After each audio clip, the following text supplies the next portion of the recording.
به نام نامی دوست که هرچه دارم از اوست.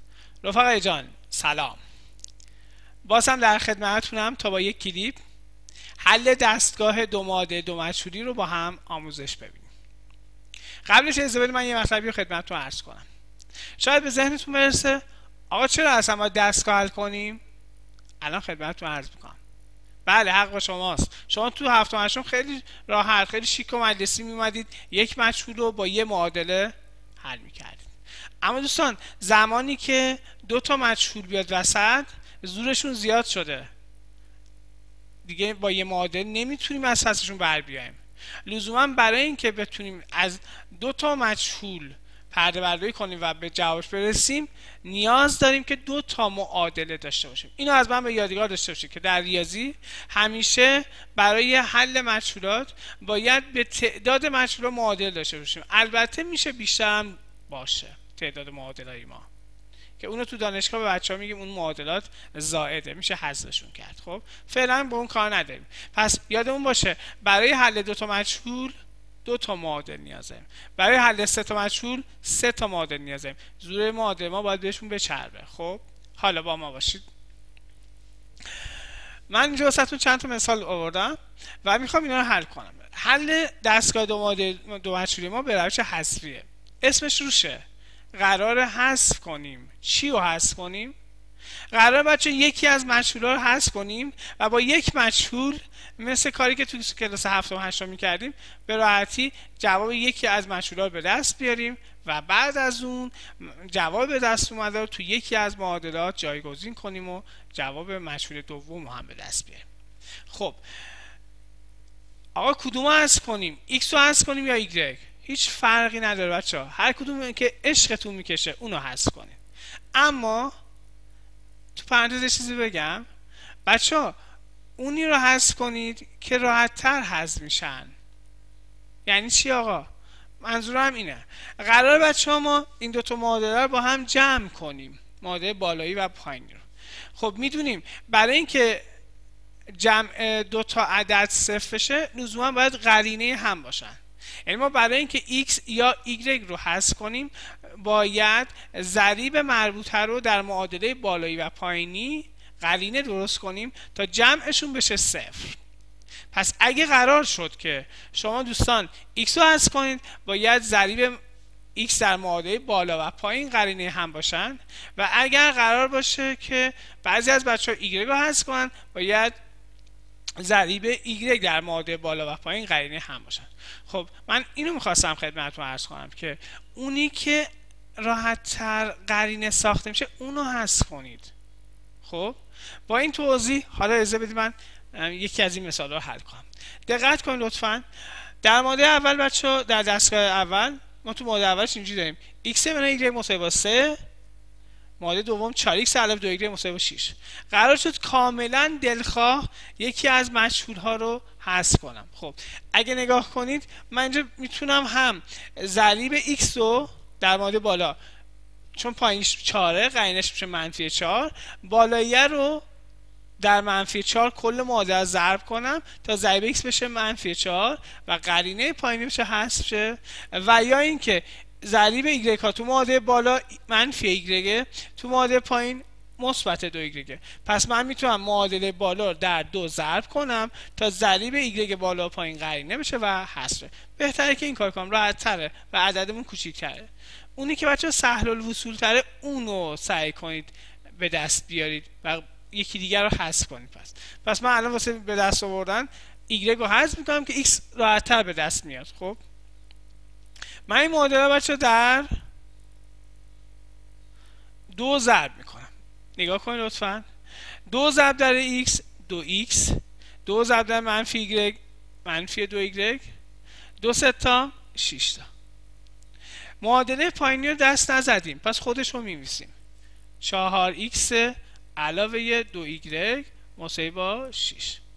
قرارمون این بود بچه‌ها معادله بالا و پایینی با هم جمع کنیم و میدونیم که هدفمون حذف کردن y بود، به این دلیل ضریبش رو قرینه کردیم. پس y ها بای بای با هم برن، 2y و -2y جمعشون میشه 0. حالا 4x علاوه 2x میشه چند x بچه ها؟ 6x. 6 و 6 هم میشه 12. خب میدونیم 6 چند تا میشه 12 تا؟ بله 2 6 تا 12 تا. خب پس x میشه 12 ششم یا همون 2. یکی از مجهولا پیدا شد. حالا این مجهول بچه کاملا باز هم دل بخواه و اختیاری در یکی از معادلات جایگذاری کنیم. چه بهتره که بچه تو این جایگذاری کنیم. به چه دلیل؟ چون عددا و ضرایبش خیلی کوچیک‌ترن، خیلی دم دستی تر اعدادش، پس راحت تر به دست بیاد. پس بچه من اینو تو معادله ستا جایگذاری میکنم. جای x باید بذارم 2. خب پس میشه 2 منهای y مساوی با 3. بچه 2 با چند جمع بشه میشه 3 با 1. قبوله؟ حالا قرینه y هست 1، پس خود y میشه قرینه‌اش، یعنی منفی 1. y پس جوابش بچه میشه منفی 1. این شده دو تا مجهولی که توی این دستگاه داشتیم. بریم یه مثالی حل کنیم که مسلط تر شیم. نگاه کنید دوستان.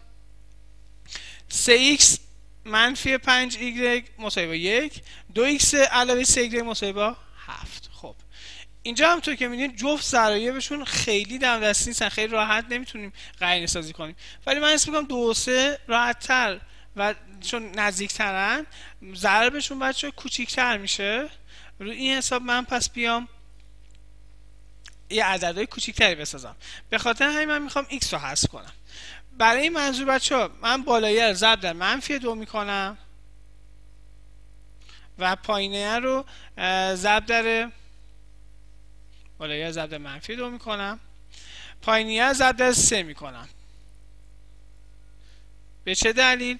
به این دلیل که بچه 6x ساخته بشه توی منفی 6x ساخته بشه توی معادله اول و 6x ساخته بشه توی معادله دوم که قرینه هم بشن و جمعشون 0 بشه. باز هم قراره بچه این دوتا جمع بشن البته. خب همه ضرب منفی 2 کنیم. 2 3 تا 6 تا 6 منفی 6x منفی در منفی مثبت 2 5 تا 10 تا میشه مثبت 10 y. 2 ضرب در یکی از هر چیز میشه خودش دیگه، پس میشه منفی 2.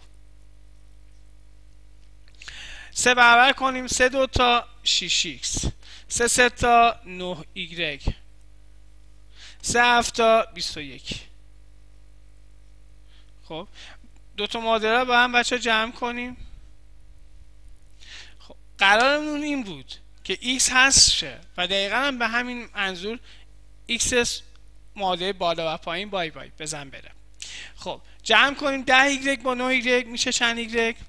19y.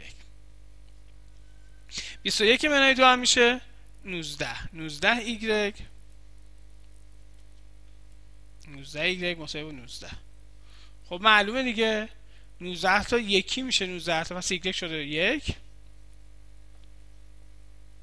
حالا گفتیم میشه این یکو در هر معادله که دلمون میخواد، اونی که راحت تره هیچ فرقی هم نداره. مثلا نظر من این که تو این بیایم جایگذاری کنیم دفعه که نشون بدم هیچ فرقی هم نداره. در معادله ستا جایگذاری میکنم. خب جای y باید بذارم 1. بچه 2x علاوه 3 تا یکی 3 تا به علاوه 3 مساوی با 7. خب هممون میدونیم 3 با چند جمع بشه میشه 7. بله با 4. و 2 تا چند تا میشه 4 تا؟ 2 تا 2 تا. پس x جوابش بچه میشه 2. x جوابش میشه 2. این هم مجهولایی که برای این دستگاه باید به دست می آورد. خب ممنونم از اینکه وقتتون رو وقت بنده گذاشتید. امیدوارم که آموزشمون کافی و وافی باشه.